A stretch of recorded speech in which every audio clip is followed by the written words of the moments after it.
And we're back for yet another week with Half Hour Henshin. As always, I am one of your hosts, CP Witch, joined by... DJ Azure, the 2.5D Hero Talk Tuber. And we're back to a regular show schedule. Next week we'll have some more Legend to talk about.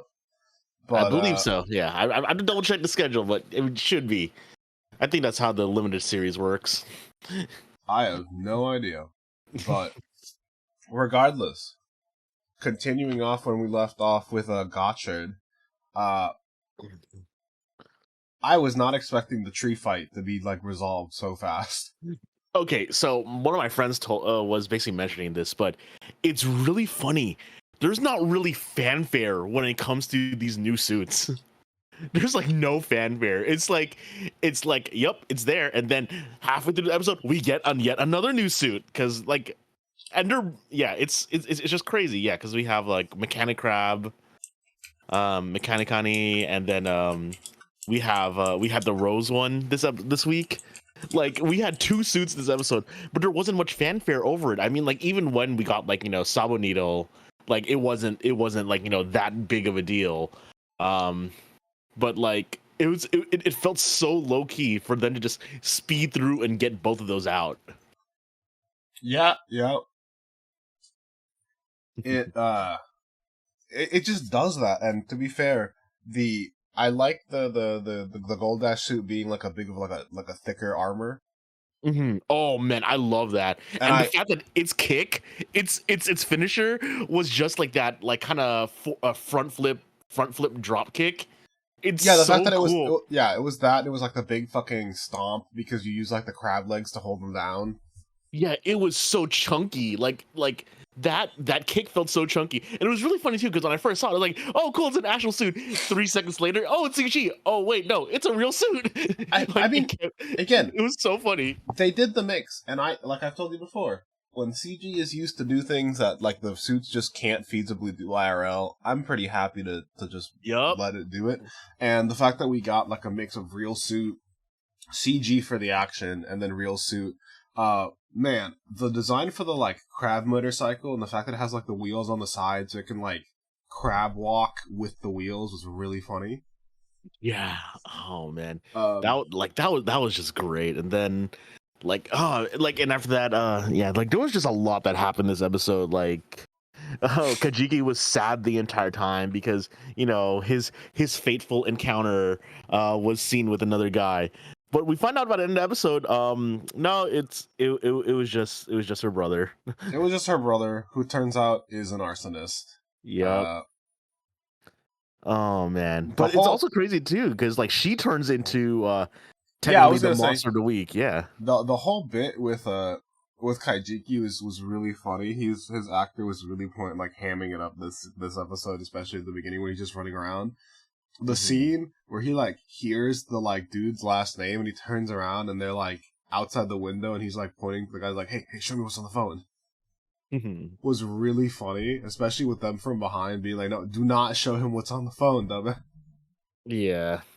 All of that was just cute. Yeah, the big thing was that the older brother who was made into the amalgam is defeated pretty fast. We get Rose firefighter basically, or fire truck. And for a second I have to go back and look it up because I was was that the same combination in build? Because I know there was a Rose and I know there was the fire truck. It wasn't. No. It was Rose helicopter and I think it was fire truck hedgehog. Yeah. But I just for a second I was wait a minute, did they do it again? Kamen Rider build reference in a different Kamen Rider? No way. Yeah. But I had to go check that out, and then just the fact that her negative emotions just overtook the Kemi, and basically were no, you don't actually get to capture him. Yeah, and talk about negative emotions. The whole thing where it's he was wearing his Mechanic Crab suit again because it's it's chunkier. So they actually made use of the fact that it looked much more armored. And then even the teacher's oh, it's not just Kemi's. he understands human hearts. Yeah, which okay. Like, I get it, but it's the like goodest boy. he is a very good boy. But like the funniest thing was like when he says that, I'm just like, okay, but do alchemists not understand the hearts of like do you guys not get other people? Is that why you're all weirdos? I think it's the whole, like as we saw at the end of the episode, the whole chemi law thing, it's just that, like they're so focused with the chemis, they can't like disrupt the natural order. They don't care what happens as long as the chemis are secret. But which actually led to a really sweet moment at the end of the episode because like I mean okay actually no, much more like this episode, like Kijiki like had so many good scenes. Like at the end of they hold hands at the end of the episode, and then after they see the UFO, their memories just finally lapse, and they don't remember the chemis anymore, and then they just separate like strangers, and it was so sad too. It was really sad because it really felt like maybe he did something extra because at least with the boy they kind of like stood there and they're like, oh hey dad, like what's up, but they just like walked away. There wasn't even a reaction like, oh, who are you, like why are we holding hands, Yeah, they just forgot. They just forgot. Yep. And at the end, when Hotaru and Rine are just like looking, or like seeing Kajiki, and they see those two cross paths, like you think you just see them cross paths, but at least they threw us a bone. Like honestly, with such a sad scene, at least they threw us the bone by saying, wait, is that the special issue of this? And then they reconnect again. So it's like, yeah, even though the chemis did all that stuff, re-encounter. Yeah, it was so good. No, like it's super good. But now we have to talk about like the meat of the like I guess implications of this episode and like the preview.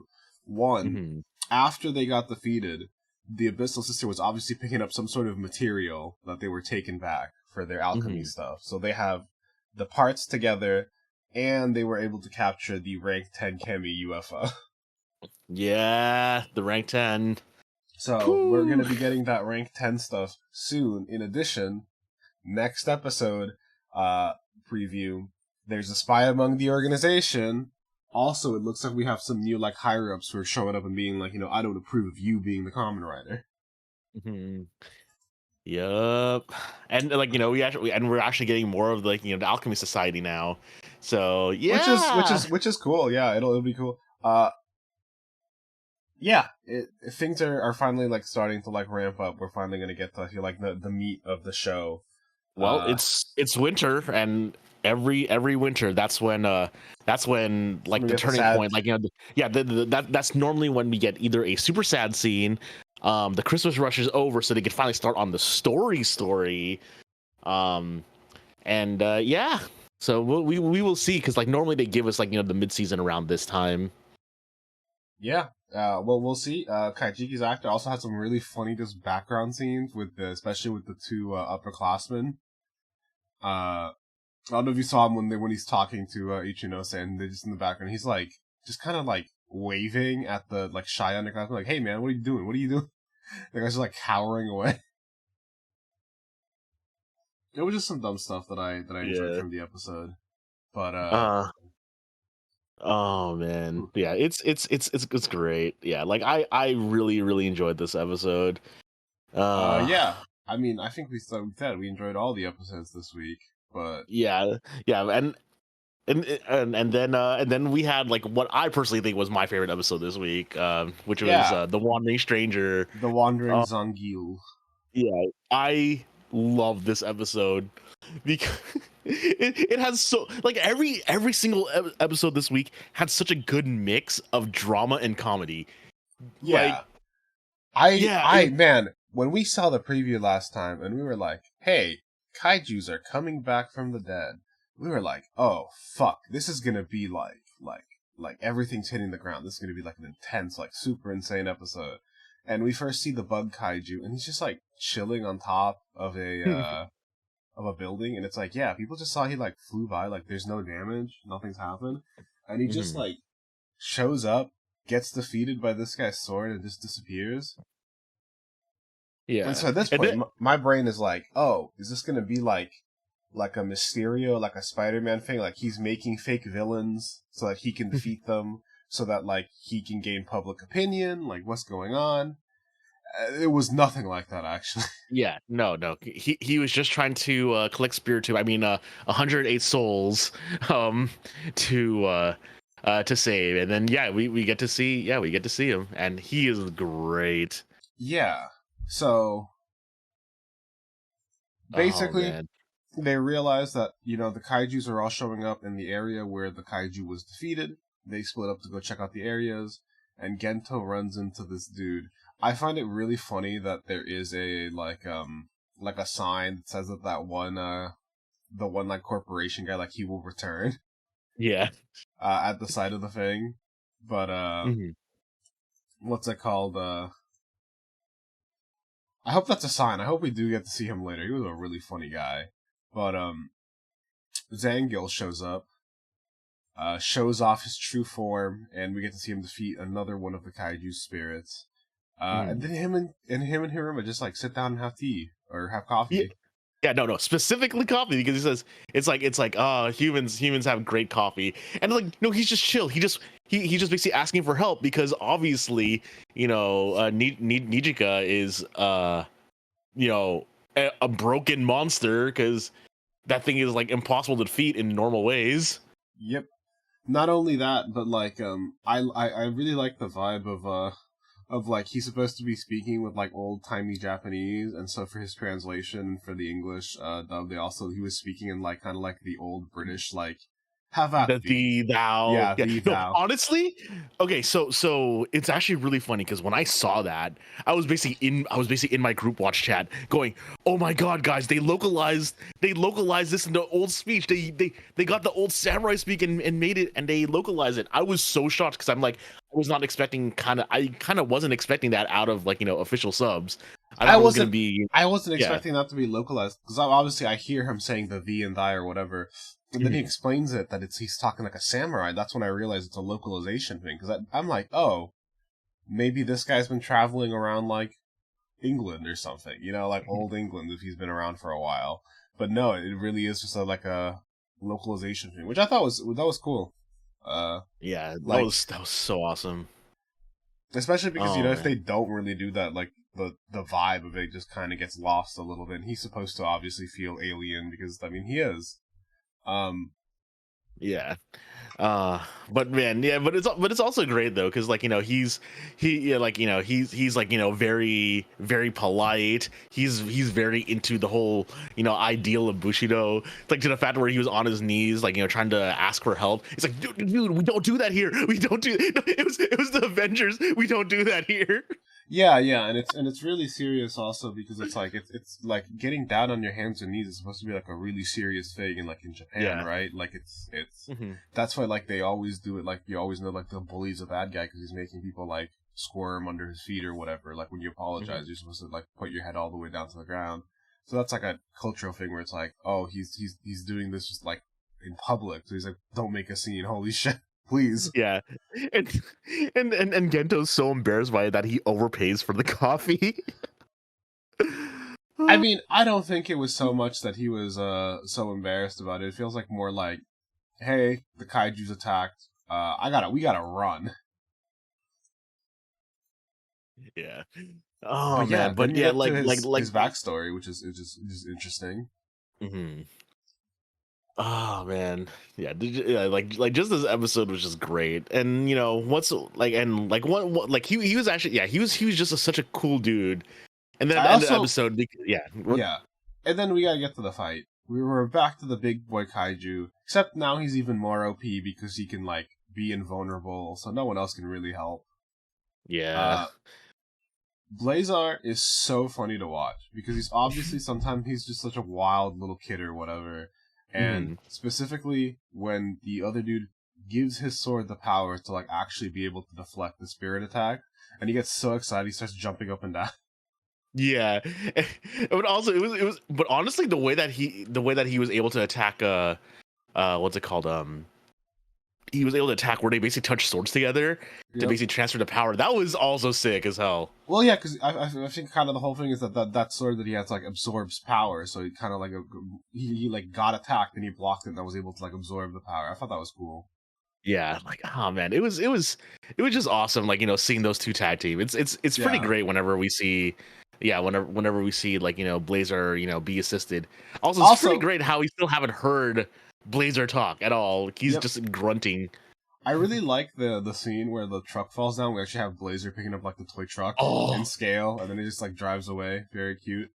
Yeah, oh man, I completely forgot about that scene, and I was smiling because I'm like, oh cool, hell yeah, miniatures. Yeah, basically. Man, him teaming up with it, and then they slice through, it was at Nichijikaji, and then he just takes over the dude's body, so we also get to see, like, a big sword fight. Between them was insane. It was just a cool way to also, like, hey, we give you this other big guy, let's also show him fighting Blazer, just because, why else would we have the suits here? Yeah.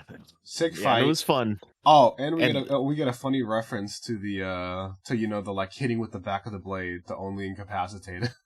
Yeah. Which again is really funny when it comes to like Blazer because obviously his little sword looks like a toy, so I'm like both sides look equally sharp, Yeah. No. The realization at the end when he finishes his journey and his spirit kind of goes on. And you made the you kind of, they leave it kind of open-ended, but you're like, oh, so like, when he fought that swordsman in the past, he basically was struck down and his soul was unable to move on. So he was, making other people pass on in a way so that he could as well. Yeah. No, yeah. But yeah, it was really sad, having to see him go because, he's like, he completed his story. He has to go now. Yeah. It does sometimes feel that, like, Ultraman is kind of like, we're going to do our story, we're going to finish it real fast. I'm like, okay, cool, we're not dealing with this anymore. But next episode, we got some interesting stuff. Pollution Kaiju, which, goes to, I think we've talked about the fact that, Ultraman always has, like, a bit of an environmentalist bend.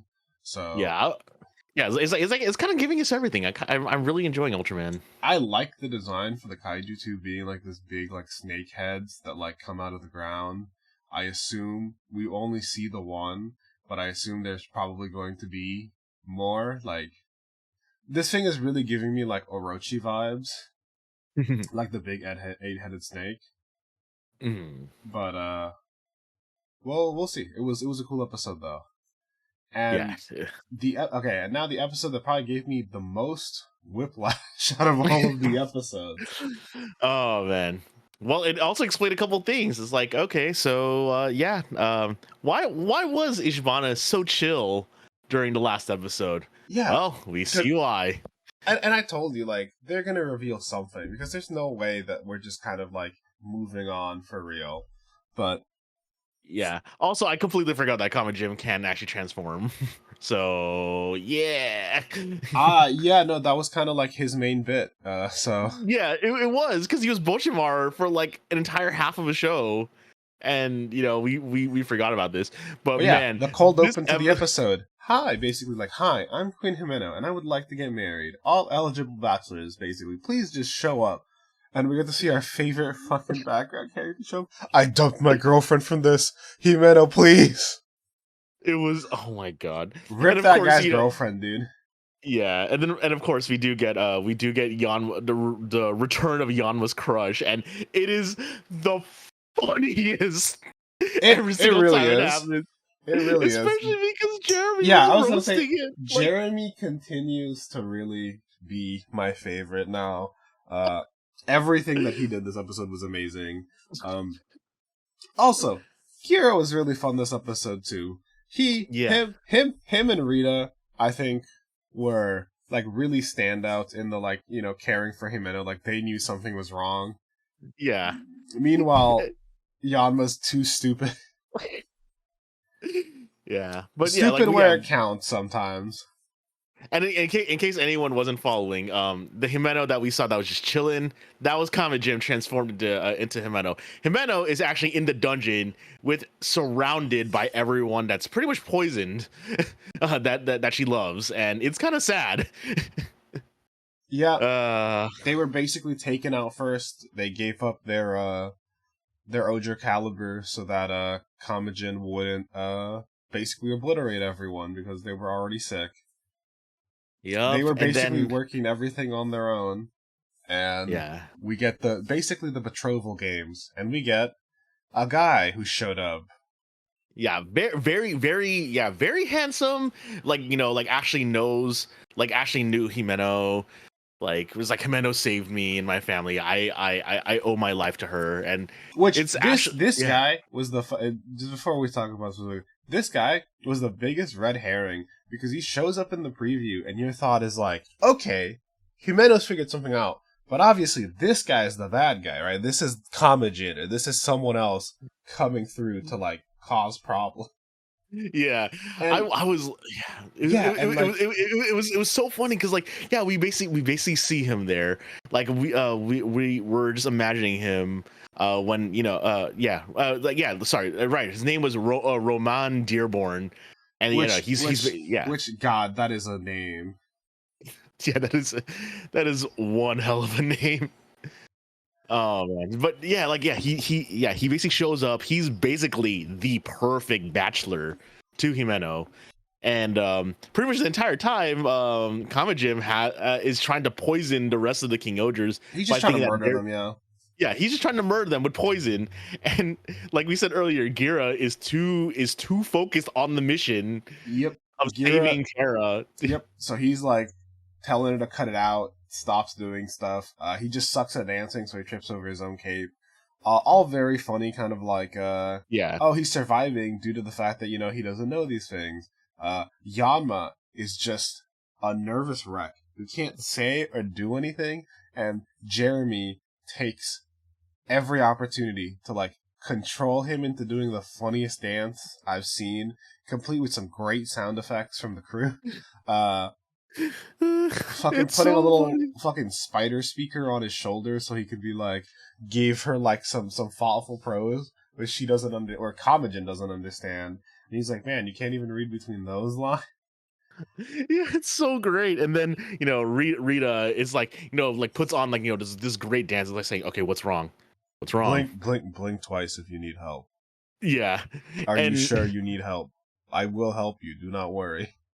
Yeah. Yeah, and Kamajin's getting annoyed because these guys are too insane to even attempt to kill, all sneaky. Like, if it were a normal person, they would have gotten got. Yeah, and I love that Jeremy also just didn't take part because he was like, I'm like 1,000 years old. I am not going to marry a child. Fuck that.